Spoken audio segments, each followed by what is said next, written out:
Fala moçada, tudo bem?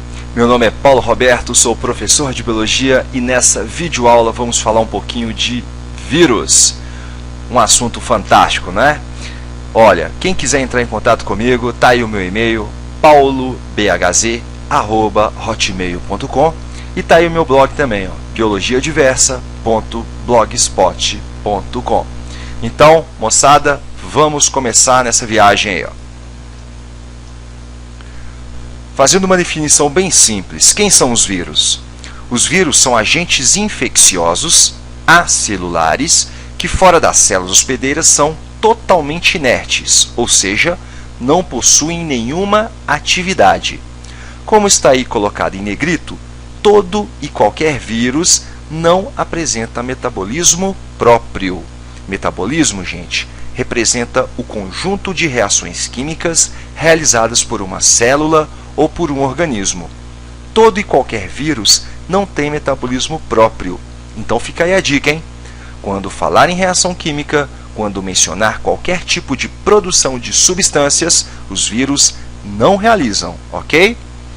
E o interessante é o seguinte, quando os vírus conseguem invadir a célula, o seu ácido nucleico, que pode ser DNA ou RNA, pode se tornar ativo e os vírus poderão se reproduzir. Então fica aí a dica, hein? Pensou em vírus, lembrou, não possui metabolismo e todo e qualquer vírus depende de uma célula hospedeira para se reproduzir. Bom, agora vamos listar aí, ó, as principais características dos vírus. Todos os vírus apresentam um envoltório proteico que protege e abriga o material genético. Esse envoltório é conhecido como capsídio. Alguns vírus, além do capsídio, apresentam na região externa um envelope lipídico derivado das membranas celulares das células que esses vírus infectaram. Mais para frente eu vou diferenciar. Os vírus que têm membrana são chamados de envelopados, e os vírus que não têm membrana, que apresentam apenas capsídio como envoltório, nós vamos chamar de não envelopados. Os vírus apresentam apenas um tipo de ácido nucleico, que pode ser DNA ou RNA, com exceção de um vírus descoberto recentemente, chamado de citomegalovírus, que apresenta DNA e RNA ao mesmo tempo. Mas isso é uma exceção, hein? Na maioria das vezes, os vírus vão apresentar DNA ou RNA como ácido nucleico. Existem vírus que apresentam DNA de fita dupla, fita simples, RNA de fita dupla ou de fita simples. Essas aberrações do tipo DNA de fita simples e RNA de fita dupla são encontradas em vírus. Então fica aí a dica, moçada. Se cair alguma questão que mencionar organismo apresentando essas aberrações citadas, fique tranquilo, eles estão querendo que você se lembre dos vírus. Os vírus são parasitas celulares obrigatórios, como já foi falado, né? Os vírus dependem das células hospedeiras para se reproduzirem e, nesse caso, eles vão parasitar obrigatoriamente as células, ok? Os vírus, ao invadirem as células, utilizam do metabolismo celular para produzir novas cópias virais. Lembrem-se, moçada, os vírus não realizam nenhuma reação química. No entanto, os vírus, ao entrarem nas células, começam a comandar o metabolismo celular, fazendo com que estas trabalhem para eles, produzindo novas cópias virais. Nessa tela, nós podemos observar uma célula humana, uma hemácia do lado direito, e uma célula bacteriana, uma Escherichia coli, do lado esquerdo. As demais estruturas são diferentes tipos virais. Então, reparem a diferença de tamanho entre os vírus e as células. Só para vocês terem uma ideia, existem vírus que medem 24 nanômetros. Isso é muito pequeno, pessoal. 1 nanômetro, só para vocês terem uma ideia, seria aquele milímetro da marquinha pequenininha da régua, dividida 1 milhão de vezes. Fazendo uma analogia, se a gente colocasse um vírus ao lado de uma célula bacteriana, seria como se a gente colocasse uma canoa ao lado de um transatlântico. A diferença de tamanho é muito grande. E lembre-se, Devido ao fato dos vírus serem muito pequenos, eles não são visíveis ao microscópio óptico, apenas ao microscópio eletrônico, ok? Nesse slide, eu coloquei uma pergunta para vocês pensarem. Os vírus são organismos vivos? Sim ou não? Bom, antes de responder a essa pergunta, temos que saber o que é vida. Então, eu elaborei uma breve definição de vida. Apesar de que, falar em definição para a vida é algo bem emblemático, pessoal? Mas vamos lá. A vida pode ser definida como um complexo de processos resultantes da ação de proteínas codificadas por ácidos nucleicos. Olha que bonito isso, hein? A vida pode ser definida como um complexo de processos resultantes da ação de proteínas codificadas por ácidos nucleicos. Agora, olha só a continuação, ó. Os ácidos nucleicos das células vivas estão em constante atividade. Gente, olha que interessante. Nesse conceito, para existir vida, é necessário haver ácidos nucleicos em atividade. Olha, os vírus possuem ácido nucleico, mas os ácidos nucleicos virais só vão estar em atividade dentro das células hospedeiras. Então, podemos falar que os vírus são vivos? Ou não? Olha, não vamos entrar nessa discussão, mas eu gostaria de mostrar para vocês quais são os principais argumentos utilizados pelos pesquisadores para definir os vírus como sendo seres vivos ou não.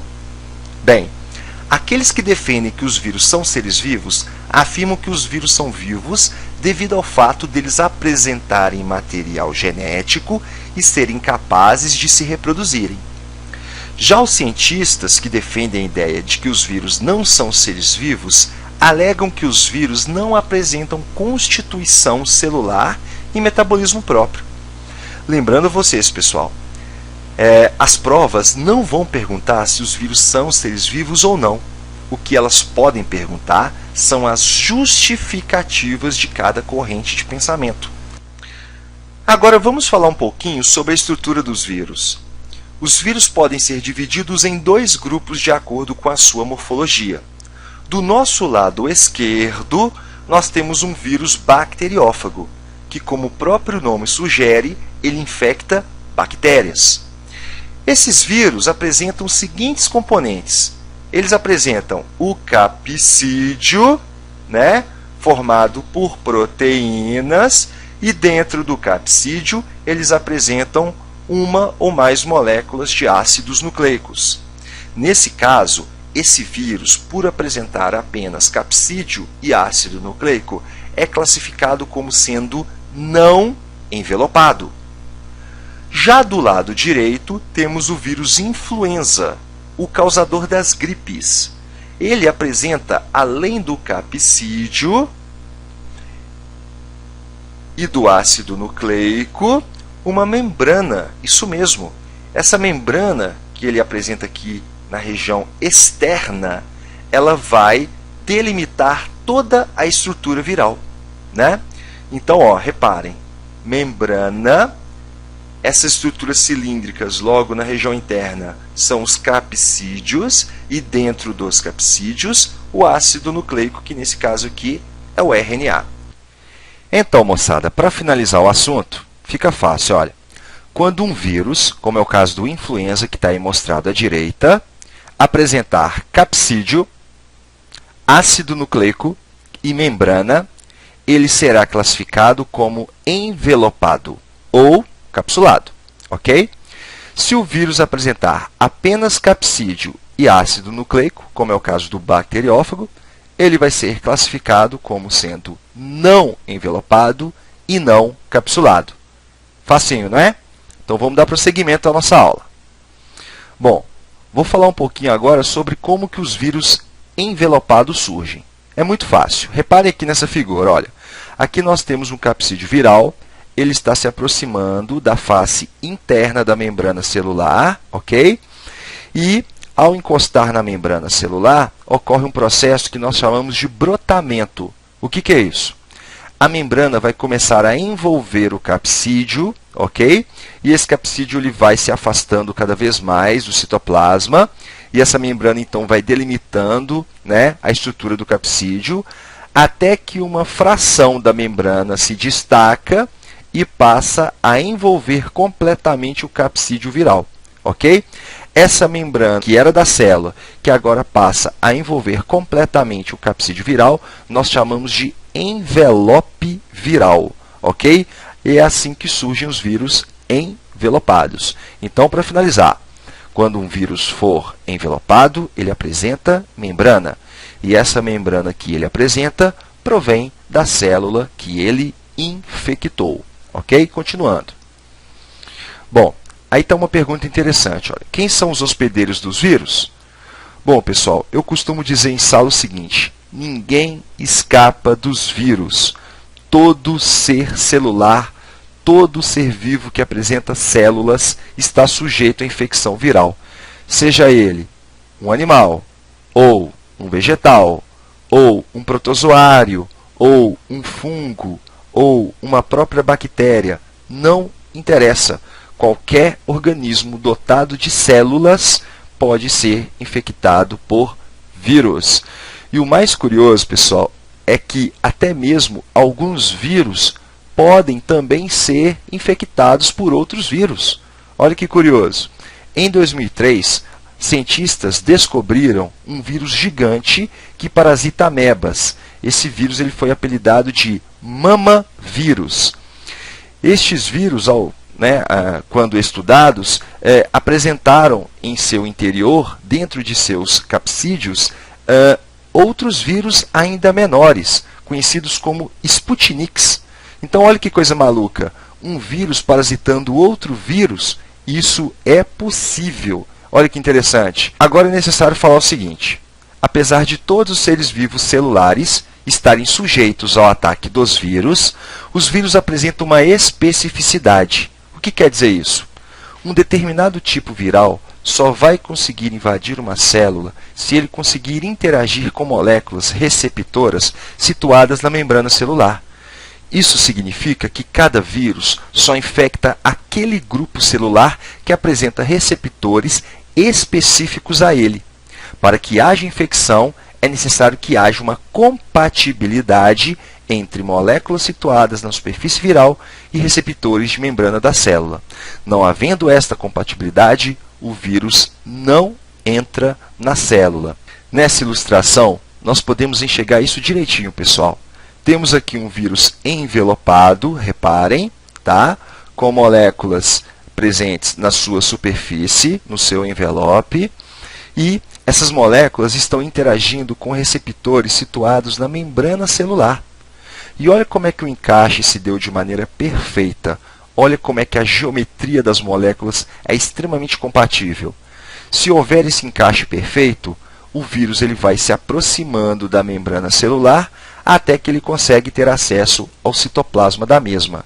Isso explica por que, pessoal, por exemplo, o vírus HIV consegue infectar um linfócito TCD4, que é uma célula de defesa, e não consegue infectar um neurônio, que é uma célula nervosa.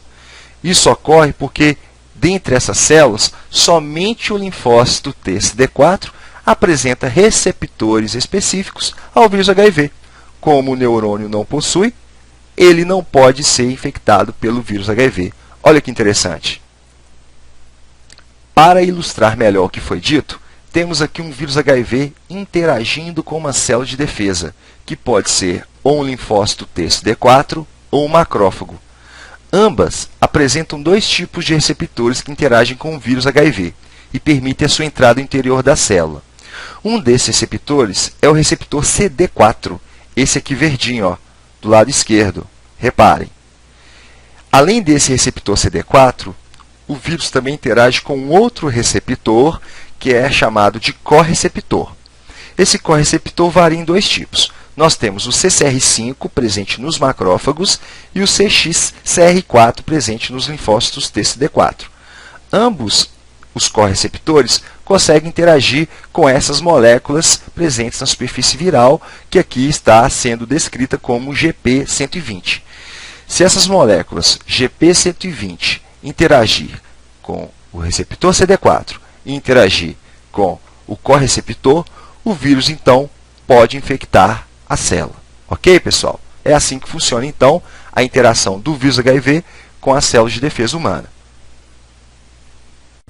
Pessoal, então vamos retomar aí com a nossa aula. Vou falar um pouquinho agora sobre essa reportagem. Vou ler o título para vocês. Elas não pegam AIDS. Africanas imunes ao HIV podem ter o segredo de uma vacina contra o vírus. Olha que interessante. Essas mulheres, que são, na verdade, prostitutas, lá da região do Quênia, na África, elas carregam com elas o vírus HIV há muitos anos. No entanto, os pesquisadores descobriram que essas mulheres não apresentam nenhum sintoma da AIDS. Como assim? Elas têm o vírus há anos e não apresentam sintomas da AIDS? Na verdade, o que essas mulheres apresentam é uma mutação genética que leva à formação de um correceptor celular defeituoso. Ou seja, essas mulheres, elas são naturalmente imunes ao vírus HIV. Isso mesmo. Mas como assim? Olha, lembra que eu falei que o vírus HIV ele necessita interagir com 2 receptores nas células de defesa para poder invadi-las? Bom, nós temos aqui, novamente, o receptor CD4, que essas mulheres produzem de maneira normal, não tem nenhuma mudança aqui, mas elas têm um gene que leva à formação de um receptor secundário, ou seja, um correceptor defeituoso. Bom, nesse caso, o vírus não consegue interagir com as células de defesa e não entram nas células. Se os vírus não entram nas células dessas mulheres, eles não têm como destruí-las. E, dessa forma, essas mulheres não têm sintomas da AIDS. Mas, cuidado, galera, elas são portadoras do vírus. Se elas realizarem sexo aí sem preservativo com outras pessoas, elas vão transferir o vírus para outras pessoas. Elas não têm sintomas da AIDS, mas carregam com elas o vírus HIV. No entanto, esses vírus eles ficam cristalizados aí na circulação sanguínea, no fluido vaginal, no leite materno. No entanto, esses vírus não conseguem entrar no interior de suas células de defesa. Ok, pessoal?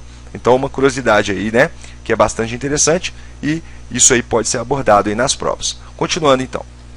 Falaremos agora de reprodução viral. Para exemplificar a reprodução viral, eu vou utilizar o vírus bacteriófago, mas que fique claro, eu estou usando como exemplo o bacteriófago, mas diversos outros vírus realizam esses tipos de reprodução viral que serão discutidos aqui. Bom, o primeiro tipo de reprodução viral nós chamamos de ciclo lítico. O ciclo lítico ele causa a lise e a morte da célula hospedeira. Essa é a principal característica desse ciclo. E o segundo ciclo de reprodução é chamado de ciclo lisogênico. Nesse caso, o vírus entra na célula e não causa a morte imediata da mesma. Ou seja, a célula vai permanecer viva com material genético viral em seu interior. Pessoal, agora vamos entender melhor como que ocorre o ciclo lítico. No início, nós temos aqui um vírus bacteriófago interagindo com a membrana da célula bacteriana. Havendo o encaixe perfeito de moléculas virais com receptores da célula, o vírus, então, ele vai injetar o seu material genético dentro do citoplasma da bactéria. A primeira etapa citada é chamada de ligação e a segunda, penetração. Uma vez que o material genético viral consegue atingir o citoplasma da célula bacteriana, ele recebe o nome de provírus. E o provírus ele vai comandar todo o metabolismo da bactéria.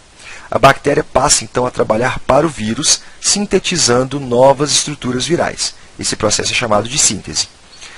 Essas estruturas virais passam por um processo de montagem e novos vírus são construídos dentro da bactéria. Processo chamado de montagem, repare. Depois que os vírus, então, são produzidos, eles perfuram a membrana da célula bacteriana e atingem o meio externo. Isso vai causar a lise e a morte da célula. Esses novos vírus, agora no meio extracelular, poderão infectar novas bactérias, fechando assim o ciclo lítico. Então, repare, o ciclo lítico ele causa a morte da célula hospedeira. E é o ciclo que tem relação direta com os sintomas das doenças virais.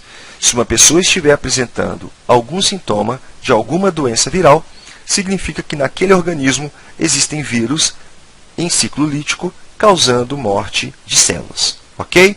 Então vamos continuar. Agora o ciclo lisogênico. Nas duas primeiras etapas do ciclo lisogênico, nós temos uma semelhança com o ciclo lítico, ou seja, nós temos aqui o processo de ligação, em que o vírus se adere à superfície da célula, e nós temos a etapa de penetração, onde o vírus injeta o seu material genético dentro da célula. Ok?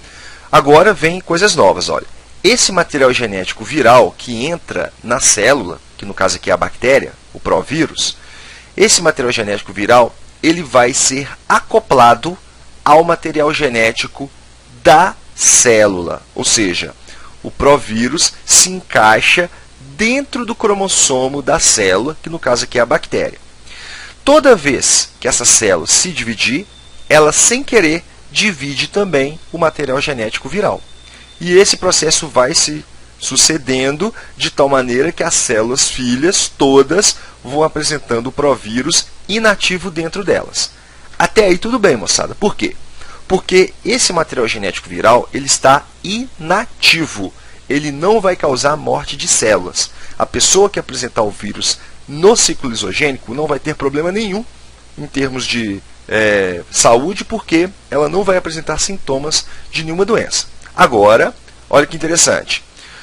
Em algum momento que a ciência ainda não sabe explicar, né, como e porquê, esse provírus ele se ativa, tá? E o vírus então passa a iniciar o processo de síntese e de montagem. Ok? Então o ciclo lisogênico chega no fim e dá início então a um novo ciclo lítico. Então o ciclo lítico vai ocorrer o processo aqui de montagem e lise celular, causando a morte de células, né? E novas infecções poderão ocorrer em virtude dos vírus que são liberados para o meio externo. Então olha que tranquilo, olha, ciclo lisogênico, ele vai se processando, ok? Sem causar a morte de células. No entanto, em algum momento, alguns vírus saem do ciclo lisogênico e entram no ciclo lítico. E nesse caso, então, as células então, vão começar a morrer e o indivíduo vai passar a apresentar sintomas de doenças virais. Só uma curiosidade, quando nós utilizamos o termo HIV positivo, significa que o indivíduo é portador do vírus HIV. No entanto, ele não tem os sintomas da AIDS. Por quê? Porque os vírus que estão ali estão atuando via ciclo lisogênico, sem causar a morte de células. O indivíduo que é considerado aidético, ele é portador do vírus HIV, e os vírus HIV que estão ali, muitos estão realizando o ciclo lítico, causando morte de células. Deu para entender então a diferença dos conceitos? Continuando então, moçada.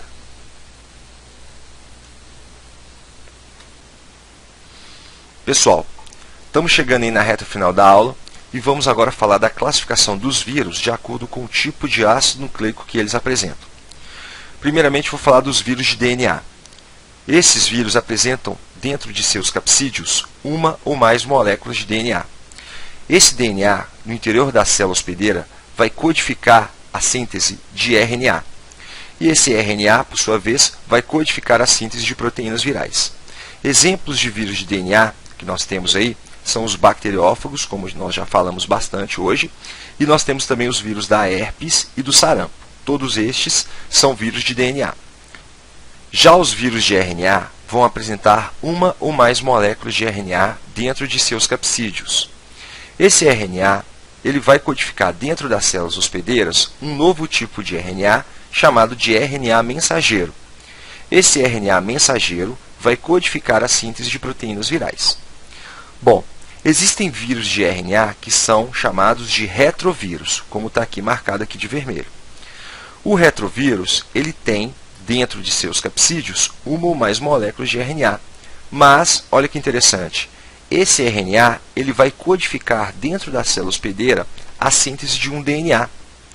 Ele só consegue fazer isso porque ele tem uma enzima especial chamada de transcriptase reversa. Essa enzima ela está dentro do capsídeo e entra junto com o ácido nucleico na célula. Essa enzima catalisa a síntese de DNA a partir de RNA. Uma vez que o retrovírus conseguiu sintetizar DNA, a partir da ação da transcriptase reversa, ele vai produzir RNA, e esse RNA vai codificar a síntese de proteínas virais. Como exemplo de retrovírus, nós temos os famosíssimos vírus HIV. Pessoal, para poder fixar a matéria, vamos resolver algumas questões aqui sobre o assunto. Essa primeira questão da Unesp 2008 fala o seguinte, né?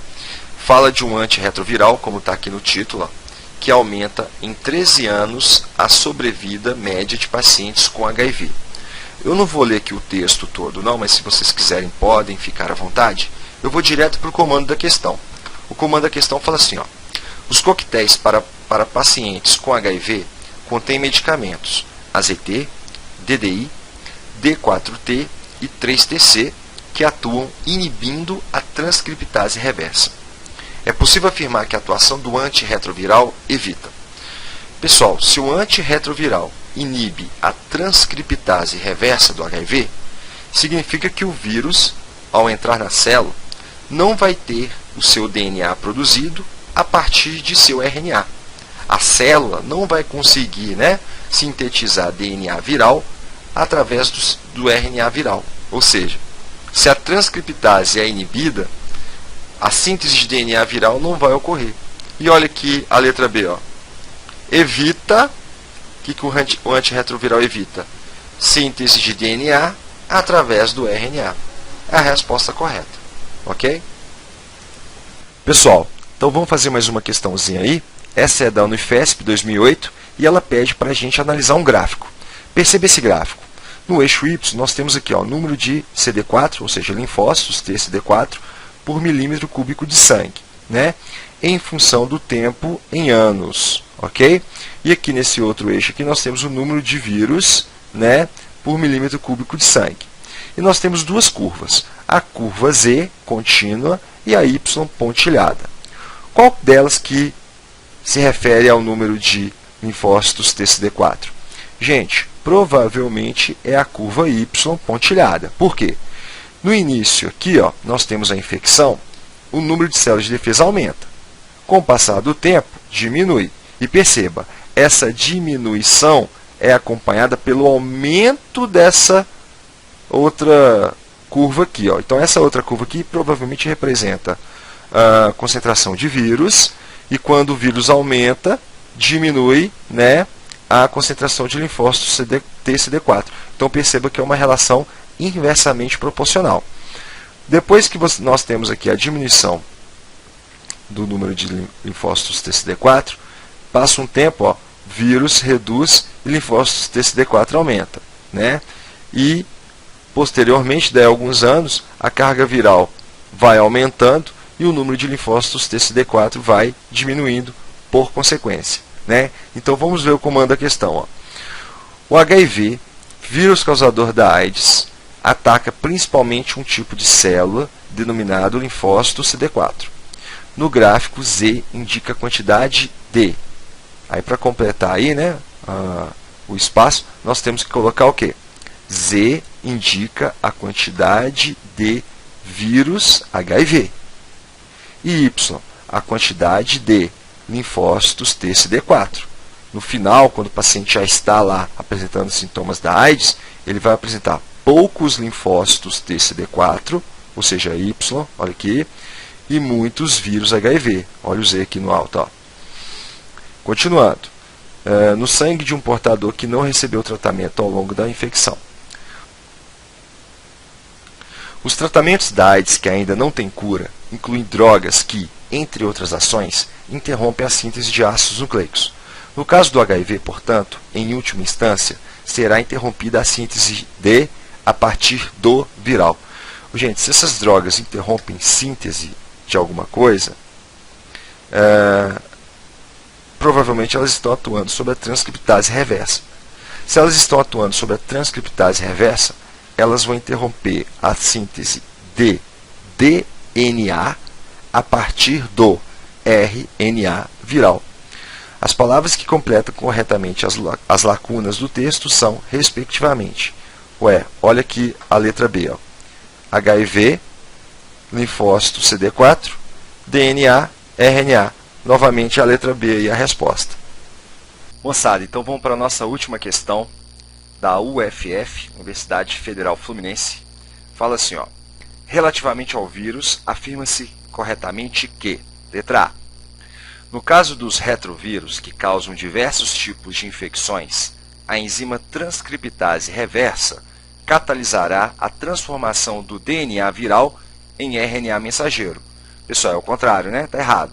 Ela vai catalisar a transformação do RNA em DNA. Não é nem transformação, na verdade, ela vai utilizar a informação que está no RNA para dar origem ao DNA, ok? Uma coisa não se transforma na outra, tá? Isso tem que ficar bem claro, né? O RNA ele vai servir de modelo de informação para que o DNA seja produzido a partir desse modelo. Então está errada a letra A, vamos para B. Letra B. Ó. Em qualquer infecção viral, o ácido nucleico do vírus tem a capacidade de se combinar quimicamente com substâncias presentes na superfície das células, o que permite ao vírus reconhecer e atacar o tipo de célula adequado a hospedá-lo. Gente, está errado. A interação que ocorre entre o vírus e o receptor da célula não se dá a partir do ácido nucleico do vírus. Não é assim. São moléculas presentes no capsídeo viral, caso o vírus seja não envelopado, ou moléculas presentes na membrana, caso o vírus seja envelopado. Não é o ácido nucleico que vai interagir com receptor de célula, não. Então está errado. Vamos para C. No caso dos vírus que têm como material genético o DNA, este será transcrito em RNA mensageiro, que comandará a síntese de proteínas virais. Então, ó, lembra que eu falei? Vírus de DNA, ele vai, né, utilizar lá o DNA para ter origem o RNA. Esse RNA ele pode ser chamado de mensageiro, tá? Então, naquele esquema que eu fiz anteriormente, todo RNA que codifica a síntese de proteínas é chamado aí pelos cientistas de RNA mensageiro. Então está certinho a letra C, mas vamos continuar.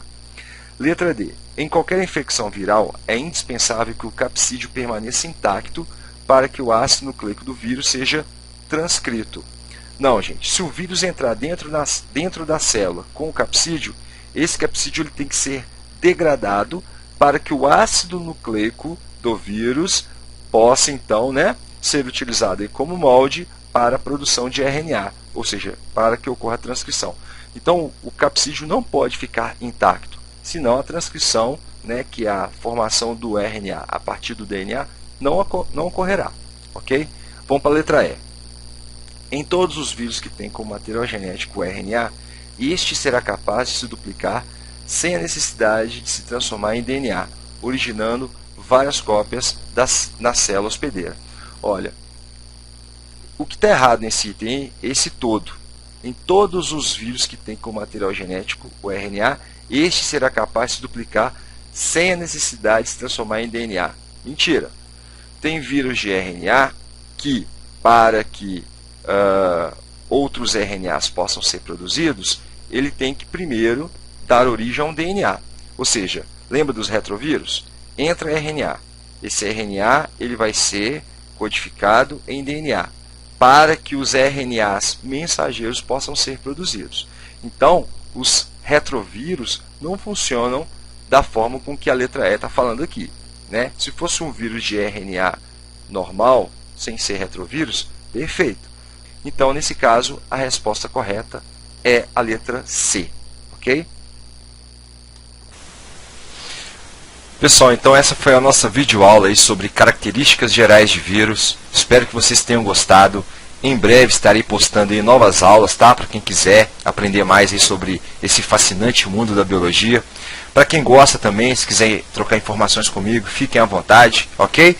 E vocês vão ficar com essa imagem ao fundo, ó, mostrando o vírus HIV infectando uma célula de defesa, o linfócito TCD4. Fui!